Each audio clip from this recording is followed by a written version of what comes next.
welcome with an applause Rodrigo Prieto, Eugenio Caballero Ilse Salas.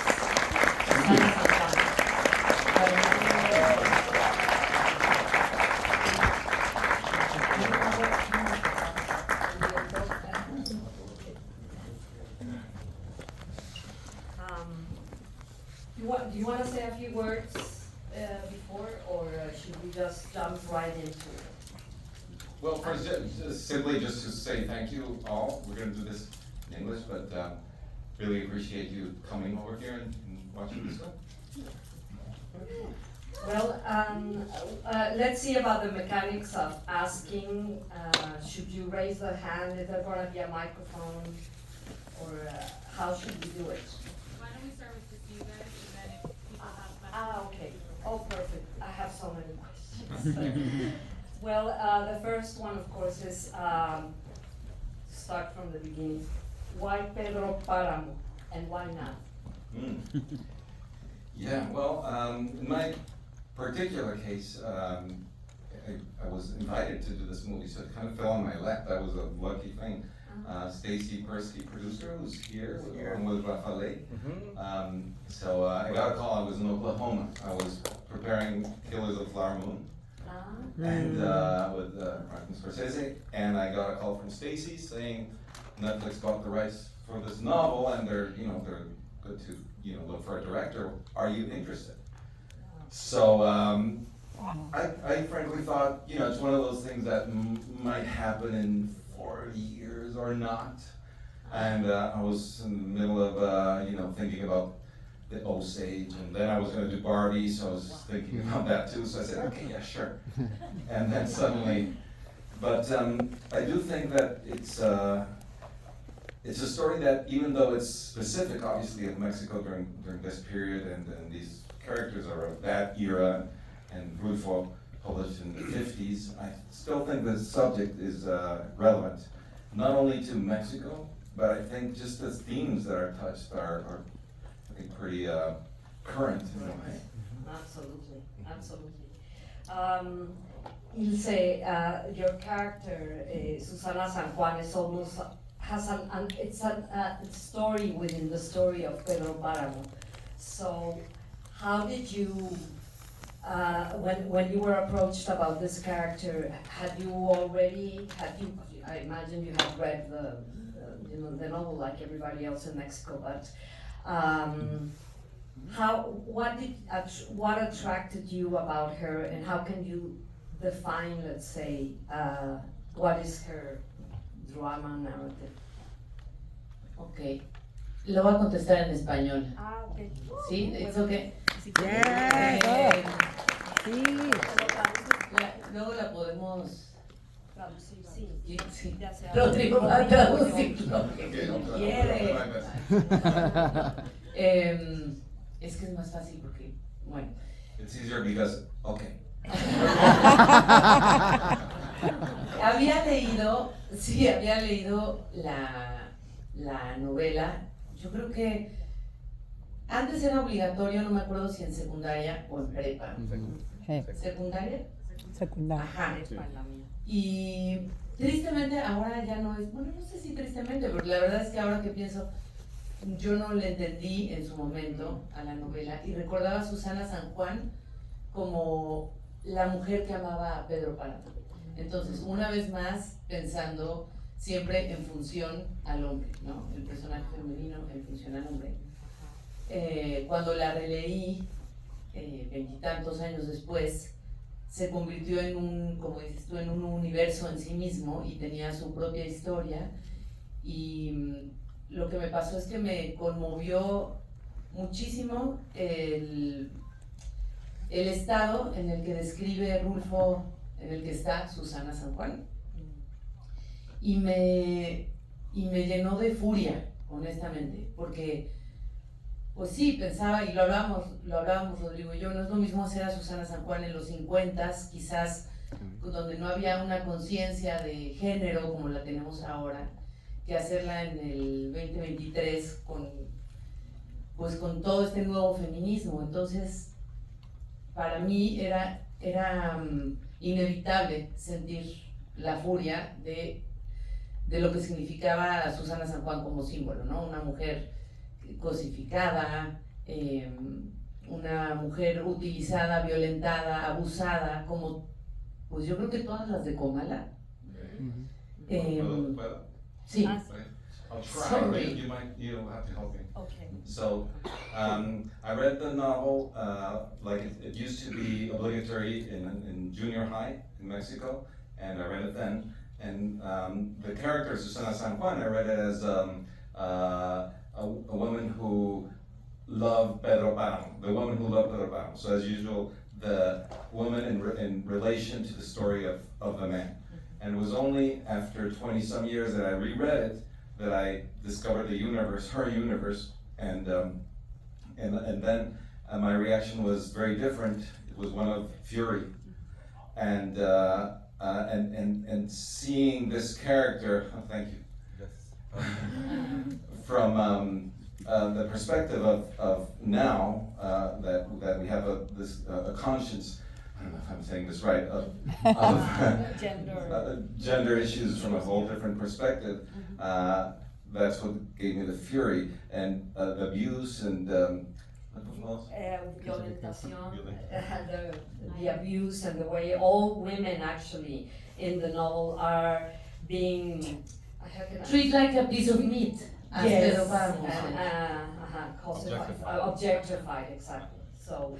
So very different from how it was in the 50s, that perhaps if you read it then you wouldn't think much about it, but of course reading it now and doing this in 2023 after all that we know now and how conscious we are about all the gender issues and the way that women have been treated through the ages, her reaction was unavoidable, to be really furious about it.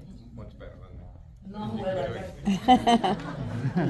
sí, y bueno, ya rápidamente nada más se convirtió en pláticas, recuerdo como muy,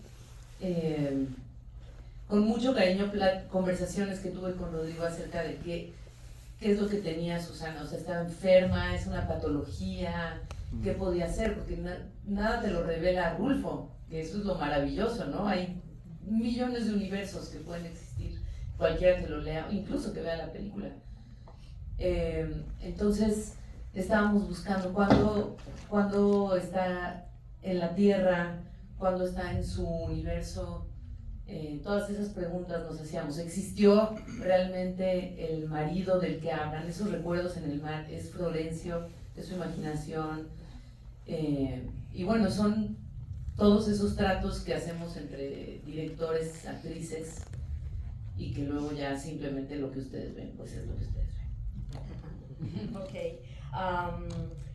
Ilse says that, well, she just wants to say quickly that she had a lot of conversations with Rodrigo about what could be wrong with Susana San Juan, because of course Rulfo doesn't say it in the novel. You don't really know what's going on. You know there's something physical, mental, but also physical, and he never really says what. So Ilse and Rodrigo talked a lot about what could it be that was wrong with her. And they talked about, the way when she was, put into the underground to see if there was gold by her father. I mean, what could it be? And finally, it was Florencio real? I mean, was the supposed husband that she had, was he real? And but finally, you just come to a decision as an actress, and well, did you make a decision, or did you just also keep the ambiguity? We made some, of course, but the rest cannot tell. it's up to you. What have you seen? No. Well, as you mentioned, Ilse, if there's one thing that one could say about Pedro Páramo, is the universes that it encompasses, and you can choose one of many. But the one thing that I would say is very important, and it's a constant of every universe, is that there is the circular time of certain characters, and then there's realistic, the lineal time of part of the story of Pedro Páramo, actually. So Eugenio, I'm wondering, how do you feel this universe that, to start with it should project emptiness, things that are sterile, that there's nothing. How do you fill it up with production design? So, there's a million of Comalas. Everyone has it on its head. Me, I've read the novel throughout my life, many times, and each one is a different Comala in a certain way. But in the film, what we really try to do is understand that there's a reason in which Comala evolves into that Comala that a lot of people have in their mind, which is this dry, almost empty and bare town. But that doesn't make any sense if you don't present what was before. And I think that was it's very important. So, because at the end, Comala empty out because of a decision of a man.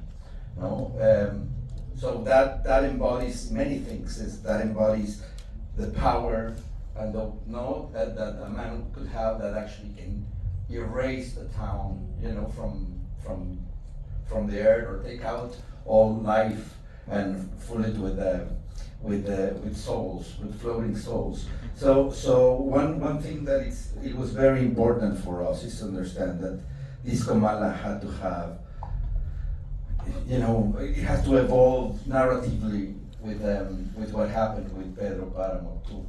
Like it started with a town that it's like a normal town. Then it has a lushy part when Pedro Páramo start to be the big cacique, the big landowner, and then how, because of pure hate, let's say, or pure frustration and resentment, that's a perfect word, he decided that this town should die, that he will sit down and let Comala die. So that last part that everybody has in their mind, for me, and what we discussed with my co-production designer, Carlos, is that it will make a lot of, we have to make a big accent on what was before. And then the other marvelous thing is that the novel is very short. There are not a lot of pages, and he used a very, I would say, brief language, or very few words. But in each phrase, there's a description of everything in the novel. A description of political context, social context, things that are obviously related to our own story. It's a mirror of our own story as a country, but also describes atmosphere, describes colors, textures, sound, landscape. All of that is there. It's just that the plot is so interesting sometimes that you just go and the beautiful words are there, so you get really distracted in that sense. Also because of this idea of basically mixing the different periods. But it all makes sense when you start kind of breaking down what happened with this character, or with these characters, not just Pedro Páramo, all of them, and understand what is the art of that, and that try to reflect it and we try to reflect it in the visual.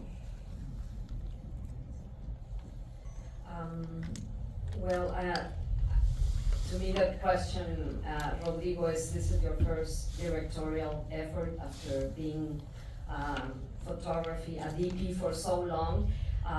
Rulfo was also a great photographer, apparently. I don't know if there was some connection in that sense. But more than anything, my question is, from which of all the directors that you have worked with did you learn things that you could apply to Pedro Páramo?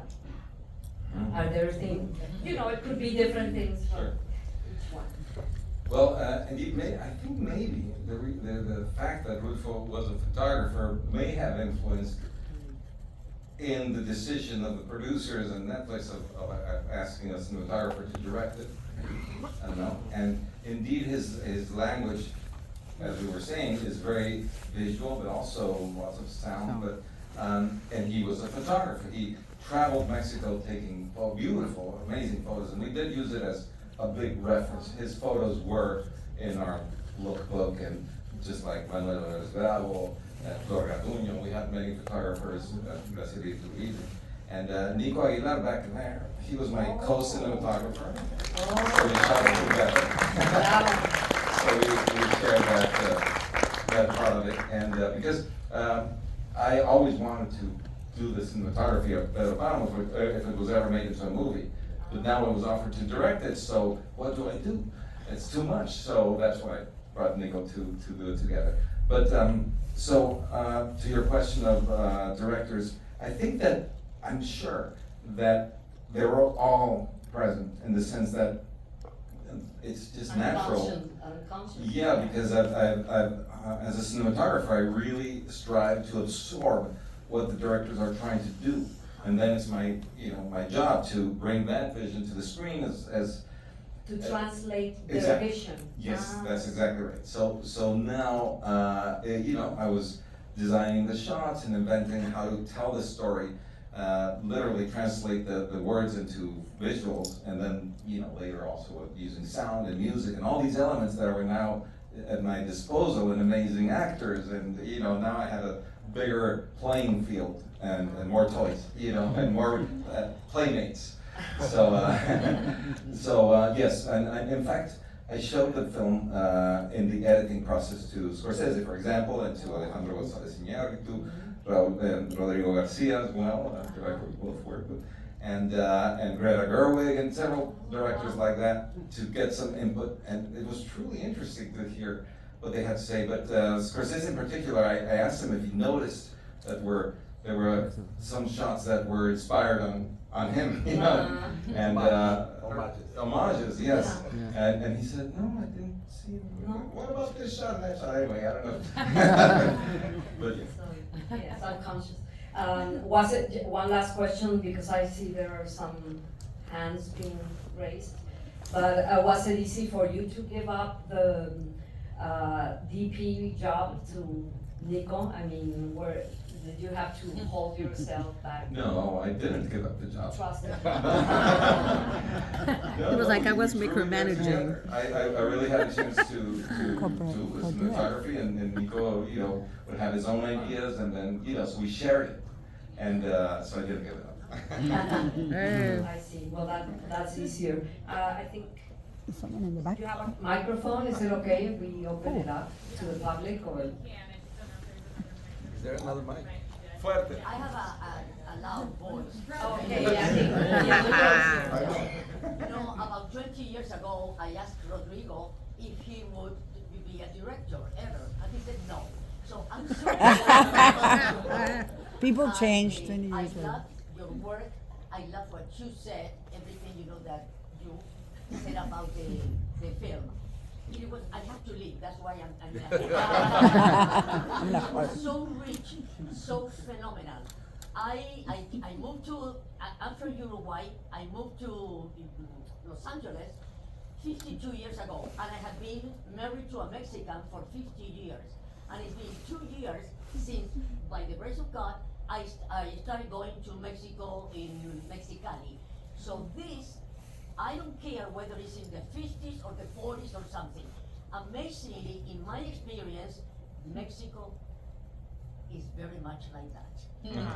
Unfortunately. And now, in a country like the States, that it seems to me personally, that because a woman is a choice for president, and then because it's a woman, and some people still doubt. So this is so magnificent and so it made in such an exquisite way, in my opinion. Thank you very much. Congratulations to all, and thank you, Monica, for inviting me. Miriam, the best dentist in the world. That's okay, I can speak out, Okay. like for me. Hi, my name is Vange Tapia. Congratulations, both of you and everybody in the team. I've been in Comala and I love it. It's great bread. They still do siesta time. It's a lovely. Can you talk about the locations that how did you find them, or where did you film? Because I noticed there was Comala and then that ghost town. How do you transfer that? Okay, well, the first thing is that the Comala in the movie is a town that doesn't exist. It's not the Comala, the real Comala. This is in Jalisco. That is not even in Jalisco, no? The Right. real Comala. Yeah, Comala es Colima. Colima, exactly. Yeah. So this is just called Comala because it means it's taken from the word comal, where you make the tortillas, and it's a hot place. So that's why we forgave that name. But it's really based on Público and Tuscapuesco. I always have it. San Gabriel. San Gabriel, which is that area. So it's a combination of those towns that he made Comala out of. And so yes, the locations took a lot of work, and of course Eugenio was the one who spearheaded and started that, and Carlos Jax. And so we went to many places. It was really challenging because, of course, we would have wanted to shoot in Jalisco, but really, we found it was hard to shoot in Jalisco. That was one thing. But in San Luis Potosí is where we found the variety that we needed. We found the different towns. It's made out of Armadillo, Carranco, Bledos, many different places in San Luis gave us the puzzle that we put together. So one street is in Armadillo, the plaza is in Bledos, so we had to piece it together, because it's very not easy to find a ghost town that's there, so we had to find different places, and then it was yeah, exactly. Talk about that. Oh no, I was just gonna say exactly that then we found for example, an abandoned street in Armadillo, but then we had to make it look new. So that was a big work of actually putting facades in front of the destructed walls first. We shot it that way, and then remove those facades to shoot it later. So the logistics, we had to go back and forth from every location to have it in different eras. So that was pretty challenging. Yeah, well, it was always a fictional town, and we wanted to have, we had a lot of research too, which was one very important part of the process. The research was very, very rich visually, the one that we put together, and then and the process of design as well, and obviously one amazing thing was to travel together, to go to see all these towns. It was it really, I think the El Campo Mexicano, the Mexican countryside, still there. You still have that power. You still have those ghosts. Yes. You still have those souls, and the same problems too. And that is an important thing. And visually, was very rich. I mean, when you're doing a period film, one layer is to be correct, not to put things that are out of period. But that is just the starting point. Then you really have to guide yourself by a narrative, pulse, and I'm following the vision of a director and trying to accomplish the spaces for the characters, which it's the most important thing. So that was the beauty in completing this puzzle, no? But did you visit Comala first before? Did you ever I've go? done it, Had an yes. idea? I mean, I've scouted a lot of places, not just in Colima, but we went to all of the places where Rulfo lived, also, and then we started going a bit west because the area is very hot now already, That's crazy. in terms of insecurity, I would say, So we started to go west. Right. That hot scenario. West, we ended up in How was the Was biggest, it- the longest company move? Like, cause you guys were switching streets and all that, as you mentioned. So, what? How far you guys were from one location? Like, Stacy. No, it was, we had to keep it contained within an hour distance from San Luis Potosí, so okay. that's another So challenge. siempre, yeah. But except of course the lush areas with the river and all that, that was in the Huasteca Potosina, so Oh, that okay, was, cool. So that was the travel. completely, yeah. So that we had to do like separate, and we had to assume that we lost a day of travel, which Yeah. was a hard thing to do, because you actually lose a day of shooting, but it was very important to Yeah. get that difference of, the greenery and all that. And also finding the hacienda was really hard. You would think, there are millions of haciendas in No, Mexico, but but not like finding this something one. that has that esplanade where you see Susana's bed leaving and arriving, and Abundio coming at the end, they had very specific, it's not easy to find. No, those we end up places. building part. We end up building a big No, chunk. part of that, and some other things, we built it in soundstage too, in Los Estudios Churubusco. Oh, wow. No, Like my house. like your My- house, like sí, your, Mi cuarto, mi bedroom. Sí, que hay interiores en los estudios Churubusco, que también es bien bonito filmar ahí. it's amazing, Es- yes. Pure no history. sé, se siente uno parte de la historia del cine Pura historia, nacional. pura historia. Y nada, iba a decir que Comala de Colima es como el Toluca de acá, ¿no? Aquí hay un Toluca o algo vi que... Toluca Lake. Toluca Lake. No, but Not so- not the same, but yeah. Toluca Lake. And there is also a Comala en Oye, Jalisco. There is yo no sé Comala en cuánta Jalisco gente va a and Comala preguntar, en pero I'm Nada más very levanten la curious mano. about something. Okay, let me just translate what Ilse said. She said that there were also a lot of interiors that were filmed in Estudios Churubusco in Mexico City, and of course, that's part of cinema's history, the studios, and for her it was very important to feel that by being there she was also like continuing this great history of cinema that has been shot in Los Estudios Churubusco. But the other thing, she said that it was her room specifically what was filmed in Churubusco. And finally, No, Toluca is not exactly. Toluca Lake. Okay, so your very Yeah, important question. just like I'm very curious because now that we're talking about Comala and the distance and how you guys lose several days and the research, right? So how long it took? 3 years, 2 years? Not all of it, but Yeah. all the creative process, scouting the things You filming In it? fact, until you film, like, yeah, in Probably fact, if you- For the Eugenio final was cut. involved even before I was. So, he was on it. I mean, in fact, there was gonna be another version of the film years past, like 15 years, 2008. 2008. Who was supposed to direct it? Mateo Gil, who's Ah, a who's a screenwriter. screenwriter. Yeah, so he was gonna direct it, and maybe I was gonna shoot it, maybe. Yes, yeah, that was the idea, yes. He was the wish Our list. hope, we were like that. Yeah. Rodrigo, In So I the read the wish list. script back then, and that movie didn't happen, obviously, and I was like disappointed because I would have wanted to shoot it. But then when this whole process started, that script existed, and so so we were like, okay, let's reread it, and okay, this is good. And then the process was for me to make it mine, and to take out things that I didn't find important to me and put in things that were more important to me, things like that. So, but it took how long? I mean, I don't know. so you got it in your hands in 20, 20 what? Monica will know my wife. 21? 22? 2022. 21. Sorry, we lost track.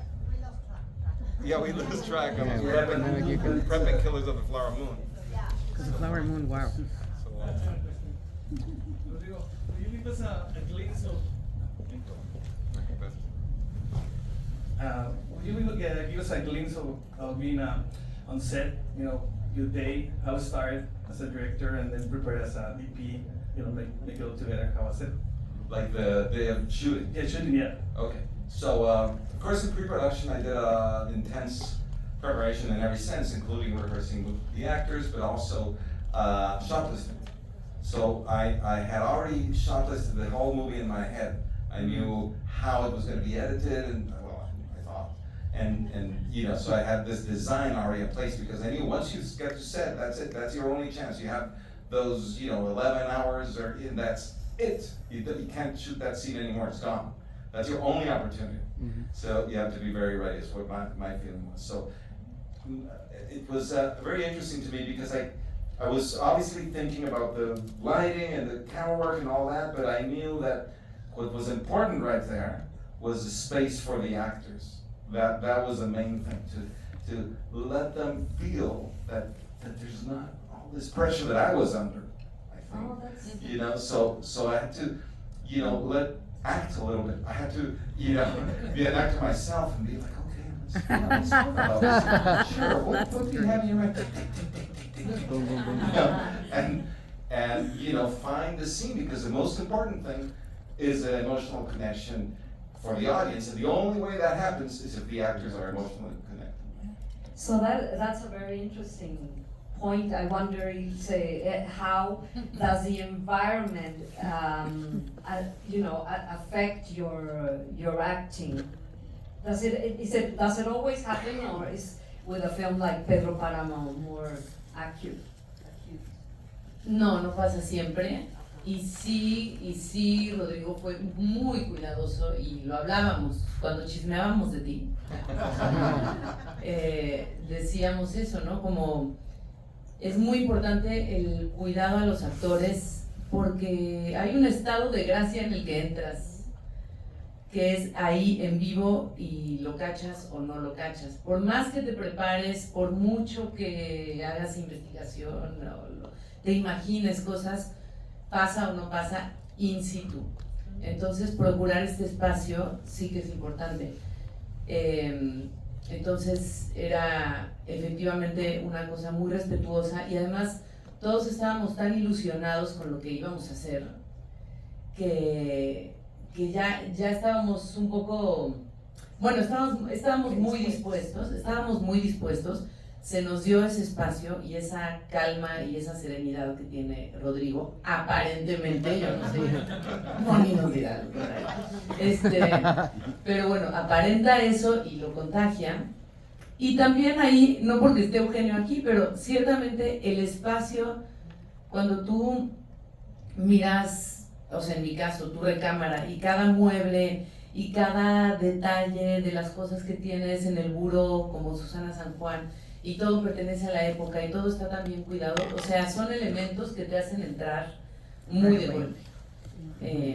Entonces estaba todo tan cuidado. Yo siempre digo que mis sábanas tenían las iniciales de Susana San Juan, y cuando yo vi eso y me estaba muriendo, pues sí, se me fueron las cabras al monte, y pues sí, los anzones eran...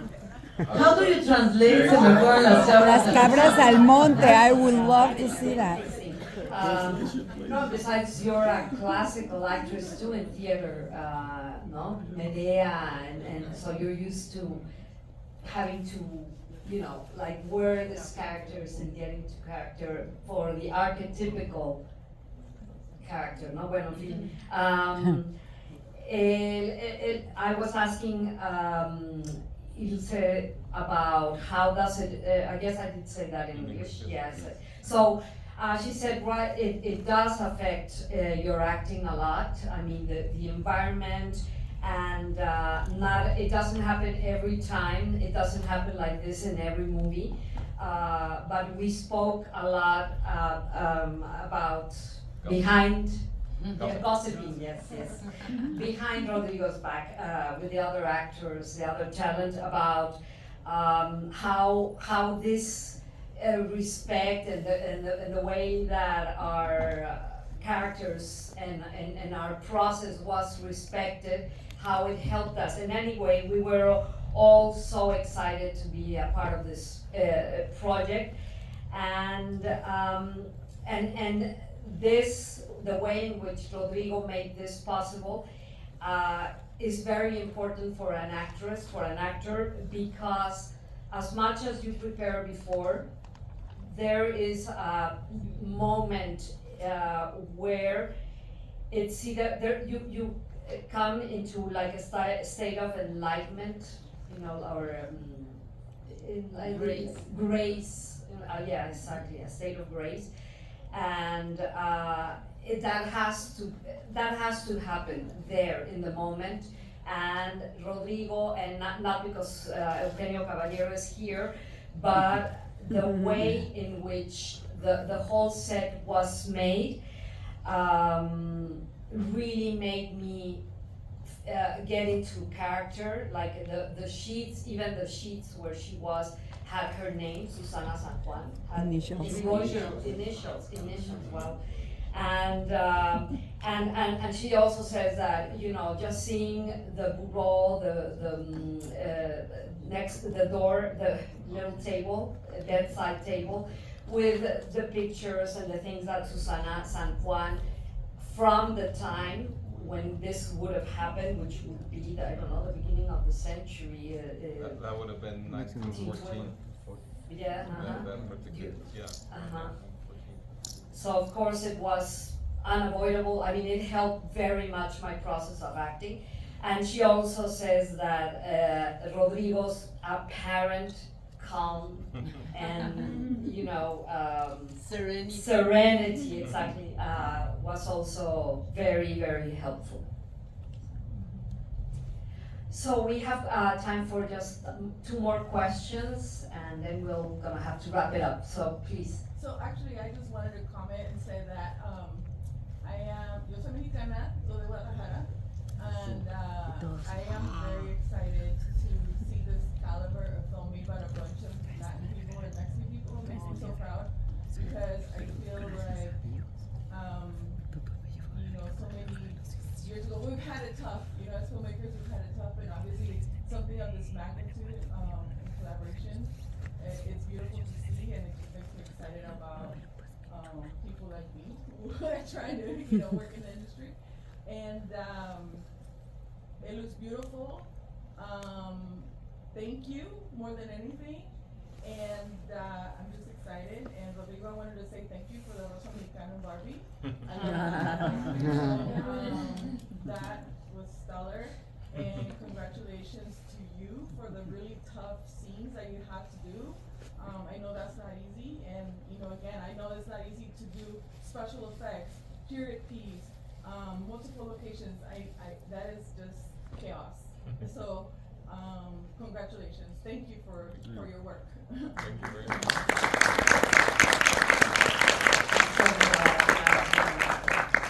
So the other question there? Hi. Good Yeah, evening. well. Congratulations. I had a question. You've been doing this for so long, you know, 30 plus years as a cinematographer. You've seen it all, or almost every day, working with all these great directors.